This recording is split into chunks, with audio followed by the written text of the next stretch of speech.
Kembali lagi pemirsa PJ TV bersama saya Carolina Sution, masih dalam program Kisah Inspiratif PJ TV. Masih bersama Scoop and Scoop es krim kekinian. Nih, kita kembali kepada kedua narasumber kita. Saya akan bertanya ke Kang Afif dulu nih ya. Kang Afif, nih bagi para pemirsa di rumah nih, bagi para pecinta es krim di rumah, apakah Scoop and Scoop ini bisa dibeli di mana aja? Sekali lagi mungkin bisa dijelaskan? Iya. Oke, jadi tadi yang seperti disampaikan oleh Kang Arik bahwasanya kita ingin lebih mendekatkan diri dengan para pecinta kita gitu ya. Jadi kita sendiri yang mendekatkan, makanya kita tersebar dan tersebar di hampir semua outlet Amanda.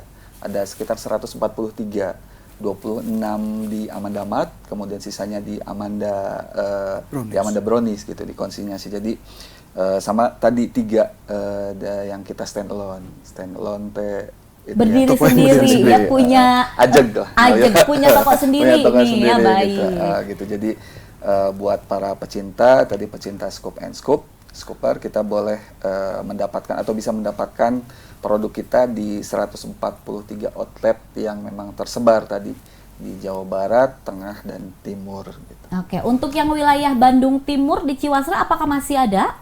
Masih ada ya. Betul. Jadi kalau misalkan yang rumah-rumahnya dekat-dekat sama daerah Jalan Ciwasra bisa langsung ke sana ya untuk mencobai es krim Scoop and Scoop ini. Di daerah Padalarang juga yang panas kemarin kita baru opening, jadi ada baru sekitar 2 bulanan dan di sana ada vending mesinnya. Widih. Udah lumayan canggih kita. Jadi ada kalau misalkan pengen experience yang lebih merasakan beli dengan vending mesin, silahkan datang ke outlet Amanda Padalarang. Di Padalarang. Nih, pemirsa yang rumahnya daerah Padalarang bisa ke sana juga nih karena baru buka juga di sana ya di Padalarang. 2 bulanan lah. 2 bulanan udah ada di Padalarang dan ada vending mesinnya juga. Jadi pengen yang lebih jajan es krimnya, beli es krimnya pengen beda dari yang lain ya, boleh langsung ke sana. Dan tidak hanya es krim ya, kita dari segi es krim pun punya beberapa jenis variannya. Kita punya es krim yang biasa itu hard ice cream. Terus kita punya ice cream scoop and serut. Jadi itu ice cream serut gitu ala Korea. Sama yang terakhir kita ada ice cream swirl. Jadi dia yang kayak di jus gitu dengan topping-toppingnya. Jadi mungkin kayak flurry. Kalau dari yang lain tuh. Jadi kayak jus es krim dengan crumble toppingnya gitu. Cocok banget buat para Gen Z ya, pemuda-pemudinya. Di Cihapit juga ada yang lain ya kalau di Cihapit. Makanya kita sebenarnya dari sisi produk es krim kita ada expand juga ke minuman ya di Cihapit. Oh iya.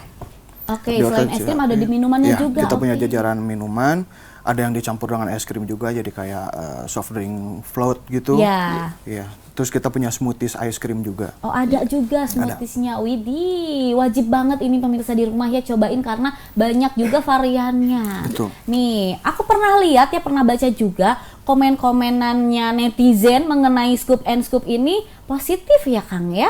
Mungkin dikasih bocoran, ada yang akan tahu komen-komennya melalui medsos nih mengenai Scoop and Scoop ini seperti apa? Emang seru banget ya kalau bacain komen-komen. Betul. Kita kalau baca, jadi kalau Scoop and Scoop kita banyak nampung banget feedback dari customer itu dari Google Business, dari Instagram, juga dari TikTok. Alhamdulillahnya banyak sekali respon positif soal kualitas rasa dari segi harga. Tapi yang bikin seru itu karena kita lagi expand juga di beberapa provinsi di Indonesia. Sekarang lagi banyak request. Kayak misalkan, Kak di kota Medan kapan nih buka? Pasti. Kak di Wonosobo kapan buka? Gitu. Mereka juga penasaran. Mereka ikut penasaran. Kalau saya sih reply-nya kita ngobrolnya ya kita minta doanya aja ya supaya kita bisa ikut hadir di kota-kota semuanya gitu. Betul. Dan semoga lebih cepat-cepat ada di daerah yang di request itu ya. Amin. Biar mereka juga di sana bisa merasakan enaknya es krim Scoop and Scoop ini. Betul, Teh. Jadi kita juga kan tadi konsepnya itu tetap kita harus mendekatkan diri ke pembeli kita. Makanya kita aktif juga tuh di beberapa event gitu. Event-event yang sekarang kita lagi ikutin, ada di Cibubur sekarang kita lagi ikut, di Gramedia juga ikut. Terus nanti juga ada pentas seni ITB juga kita ikut gitu. Nah, dari orang-orang atau dari teman-teman kita yang hadir di sana itu kan dari berbagai kota Kalangan, itu, iya, dari berbagai betul. kalangan, berbagai kota gitu. Makanya tadi hadirlah permintaan-permintaan itu adalah ketika mereka datang ke event, mungkin merasakan produknya cocok, kok di kota saya nggak ada. Gitu. Iya, Makanya pengen juga dia pengen ya juga, es krim ini ada di betul. kotanya. Gitu. Nih, tahun 2025 ini ya, sampai Scoop and Scoop sebesar ini pasti ada tantangannya dong Kang ya. Boleh diceritain tantangan terberatnya seperti apa? Oke, kalau masalah tantangan ya hidup kalau nggak ada tantangannya Nggak seru, ya, betul. kan. Nah, tantangan itu hadir sebenarnya dari step by step ketika kita mencoba untuk hadir gitu ya, mencoba untuk lahir gitu. Pertama mungkin tantangan yang pertama adalah ketika kita dalam ruang lingkup yang masih kecil dari sisi produk. Ketika kita tadi kan kita ingin menghadirkan produk yang memang berbeda dari es krim yang ada. Tantangannya adalah berarti kita harus menentukan unique selling point-nya apa nih Betul. kan. Sementara kalau kita ngikutin dari negara asalnya, gelato di sana, nggak mungkin banget gitu. Iya. Nanti kan ujung-ujungnya ke harga Betul. yang susah banget gitu kan karena ternyata orang-orang kita atau masyarakat kita di Indonesia itu sensitif harga. Iya. Beda 2.000 aja kita pindah ke ini sebelah gitu Betul. kan, pindah ke warung sebelah gitu tetangga kan, sebelah, apalagi ya. kalau sebelah bisa ngutangin gitu Iya. kan, iya makanya jadi itu tantangan yang pertama adalah di produk. Ketika produk selesai, tantangan yang kedua adalah di konsumen tadi karena bagaimana caranya kita mendelivery ide-ide kita atau jadi unique selling point kita ke masyarakat gitu. Jadi karena terkait dengan tadi dari sisi cuaca atau musim yang berbeda, terus kemudian juga kalau di sana itu kan di Italia itu es krim itu udah kayak comfort food gitu teh. Jadi semua orang itu bisa menikmati dan itu jadi daily rutin mereka gitu. Sementara kan di sini enggak. Yang di sini yang baru kita jadi daily rutin itu adalah ngopi gitu. Makanya kita sebenarnya ingin ke depan si es krim ini pada akhirnya juga bisa sejajar dengan kopi itu. Jadi orang ngopi atau ngeteh, ternyata kita juga nges krim. Makanya kita juga tagline-nya di es krimin gitu. Tuh, tantangannya kedua adalah ketika misalkan kita produknya udah oke, terus kemudian juga masyarakat udah ngerti. Tantangan yang ketiga ternyata ketika kita sudah expand distribusinya teh. Ya. Ya, itu kan agak-agak sulit maksudnya bagaimana caranya kita mendelivery tepat waktu. Betul. Dengan kualitas dan kuantitas yang tetap itu jadi tantangan juga. Sampai yang terakhir tentu tantangan kita adalah dari sisi konsistensi. Jadi ketika kita sudah ajeg dengan segala bentuk tantangan yang sudah kita lewati dari sisi produksi, terus kemudian juga dari sisi branding positionnya kita udah kena, terus kemudian juga distribusinya udah aman nih.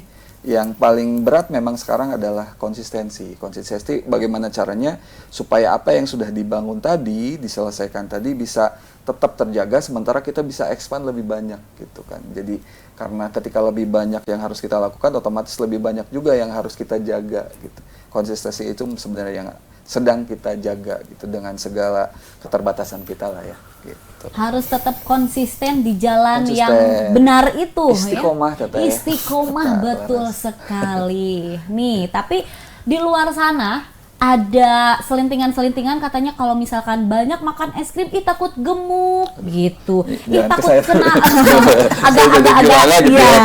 agak-agak Nggak kok, ini nggak gemuk kok. Enggak kok ya, ditahan. Cuma gemoy aja. Iya, gemoy, lucu.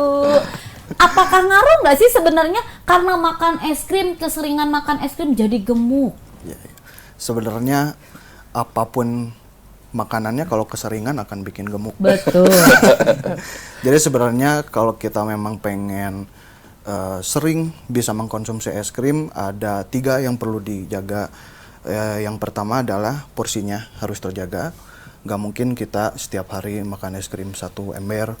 Per liter-liter Nggak ya. bisa, itu nggak bisa. Yang kedua harus diimbangi dengan pola makan dan kadar gula yang berkualitas. Dan yang ketiga itu memang ada beberapa kondisi medis yang tidak bisa mengkonsumsi es krim. Yang pertama itu diabetes akut, yang kedua laktos intoleran atau alergi susu, dan yang ketiga ada kolesterol tinggi.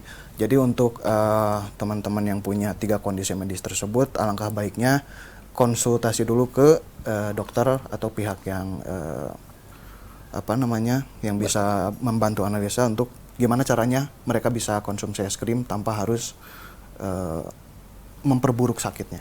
Nah, tapi kalau misalkan pemirsa di rumah ini yang tidak punya penyakit apa-apa, aman-aman aja. Aman. Apalagi mungkin ada remaja-remaja di rumah sana yang putus cinta, aman banget untuk Aman, mengkonsumsi es krim ya. Karena bisa meluapkan permasalahan-masalahnya sambil nangis, lahap lagi es krim, lahap lagi. Semoga masalahnya kelar. Berarti saya harus berdoa semoga semuanya putus cinta gitu. Jangan gitu juga. Biar orang-orang yang putus Ya. es krim gitu. Tidak, bagi yang putus cinta yang bahagia juga bahagia, bisa. oke. Atau mungkin yang lagi PDKT juga Nah, sambil makan boleh. es krim aman. Jadi apapun kondisinya sebenarnya bisa ya Bisa makan es krim. pokoknya. Ya baik. Masih ada satu segmen terakhir pemirsa di rumah, jangan kemana-mana. Nanti kita kembali lagi setelah pariwara berikut ini.